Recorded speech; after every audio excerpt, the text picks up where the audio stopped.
going back a bit, you were talking about how when you didn't have these source files for the icons, so if people wanted Hmm. to modify it, they had to remake the icon from scratch. I assume that's a big part of the reason why, I've heard people talk about wanting to do icon redesigns for a long time, but Yeah. it's a lot more work than I thought it would be to do so.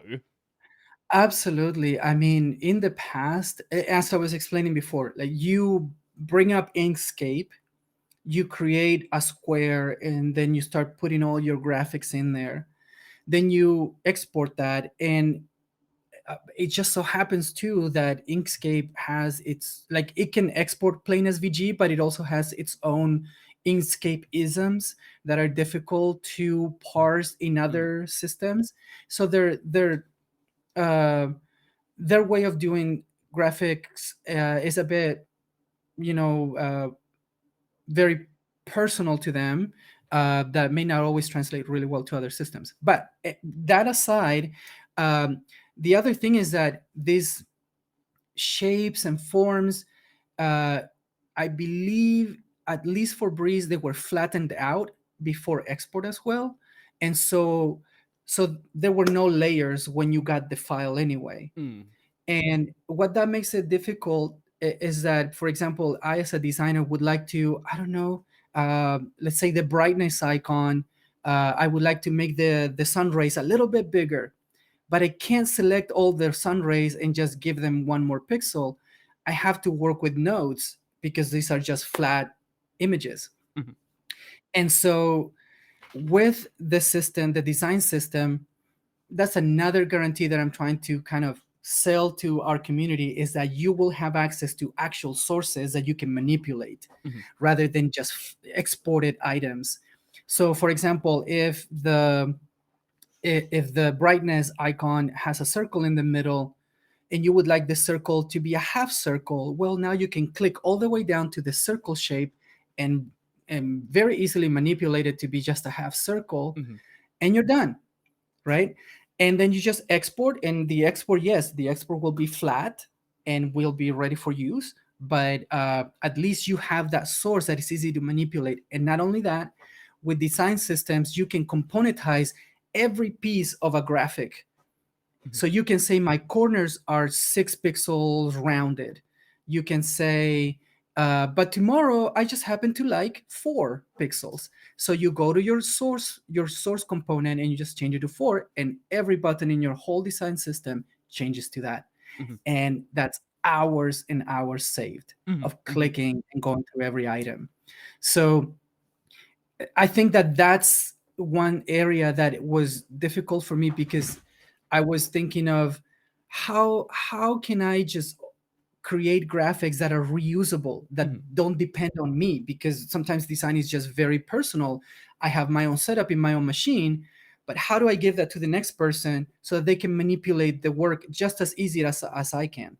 And so through applications like penpot, for example, you can do that. You can just give somebody else a library of all of your components, and they have the same experience that I do on my system.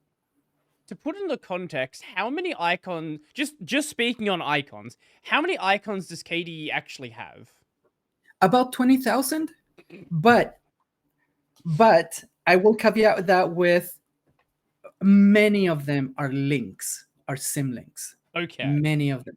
Yeah, a ton of okay. them. Just because the needs of the, so sometimes, an application may say, I'd love to have the check mark icon, but we don't have a check mark that SVG icon. We Mm, have something that says positive that SVG. Well, we mm, create a sim link too, so that the name okay, okay. reroutes to the right graphic. But in our effort to make new icons for the ocean design system, we have made about 8,000 of them. 8,000 actual graphics. Mhm, mhm. Yeah, Wow, wow. it's a lot. And I'm sure I'm going to have arthritis by the time I turn 43 next year. But it's a lot of work. Mhm, mhm, mhm, Uh, but I think something that is really cool about this, like I said before, is you set up your system, you behave in many ways just like a developer does. Mm. A developer creates a system that works all the time, and they Mhm. spend a lot of time at the beginning. They front load a lot of the development to create something that is workable. Designers for the longest time have not worked like that. We Mm. work on just pretty graphics. We just, like, we put a flower on top of everything, and we just send it off to the sunset. And that's very non-methodical.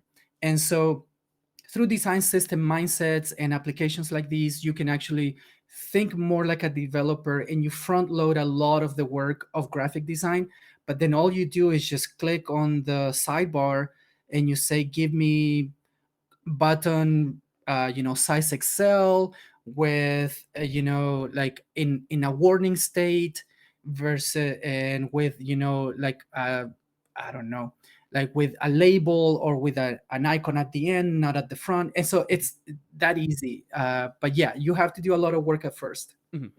Right. So you, like with doing development stuff, you front load the work and then the tool does the basically all of the boilerplate stuff that you've already dealt with.